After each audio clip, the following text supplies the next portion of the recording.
আমি হচ্ছে গোলাম কিবরিয়া। আমি বর্তমানে চট্টগ্রাম বিশ্ববিদ্যালয় ছাত্রদলের সহসভাপতির দায়িত্বে আছি।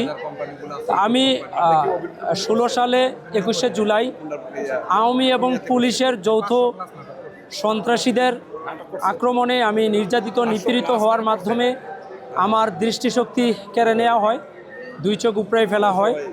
তারপরেও আমি দলীয় কার্যক্রমে আমি সক্রিয় আছি, কারণ আমাদের প্রিয় নেত্রী বেগম খালেদা জিয়া তিনি ছিলেন নির্যাতিত নিপীড়িত মানুষের অনুপ্রেরণা। কারণ একজন মানুষ রাজনীতিতে এসে নির্যাতিত নিপীড়িত হয়ে ধৈর্যশীলতার সাথে আপোষহীনভাবে মাথা উঁচু করে কিভাবে অন্যায়ের বিরুদ্ধে প্রতিবাদ করতে হয় এবং গণতন্ত্রের জন্য লড়াই সংগ্রাম চলমান রাখতে হয়, সেটার একমাত্র দৃষ্টান্ত হচ্ছে আমাদের প্রিয় নেত্রী বেগম খালেদা জিয়া। আজকে এখানে আসার উদ্দেশ্য হচ্ছে আমাদের প্রিয় নেত্রী বেগম খালেদা জিয়ার জানাজায় এসেছিলাম, কিন্তু কফিনের কাছাকাছি যাওয়ার সৌভাগ্য হয় নাই।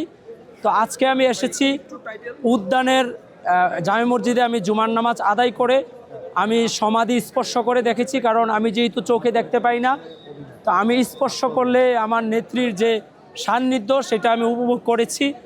আমি সমাধি স্পর্শ করেছি এবং আল্লাহর কাছে দোয়া করেছি। আগে দোয়া করেছিলাম আল্লাহ যেন দ্রুত সুস্থ করে আমাদের মাঝে ফিরিয়ে দেন, কারণ আমাদের আশা আকাঙ্ক্ষার প্রতীক ছিলেন উনি, আমাদের অনুপ্রেরণা। আজকে দোয়া করেছি যেন আমাদের নেত্রী বেগম খালেদা জিয়াকে আল্লাহ তাআলা জান্নাতুল ফেরদাউস দান করেন এবং শহীদি মর্যাদা দান করেন এবং বাংলাদেশের মানুষকে যেন একটি নিরাপদ বাংলাদেশ আল্লাহ তাআলা উপহার দেন।